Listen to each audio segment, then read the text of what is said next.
今日嚟到 M+ 嘅畢加索與不同嘅亞洲藝術家嘅對話。第一 part 我哋見到佢嘅手藝，呢度可以見到佢早年嘅一啲創作，展露咗佢作為天才嘅天分。佢從與伴侶嘅相處中揾靈感，開始創作雕塑。呢啲具有生命力嘅形象係畢加索創作中出現嘅主題。呢度我哋見到佢為格爾尼卡而做嘅馬頭草圖，仲有經典嘅和平圖像。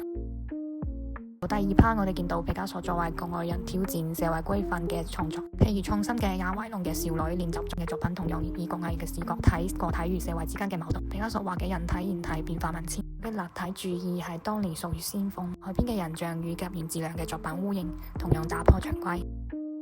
第三 part 我哋見到畢加索似點石成金嘅魔法師，將平常嘅場景同埋物件轉化為非凡嘅作品。學習塗鴉創作咗好多天馬行空嘅花樽同埋小雕像。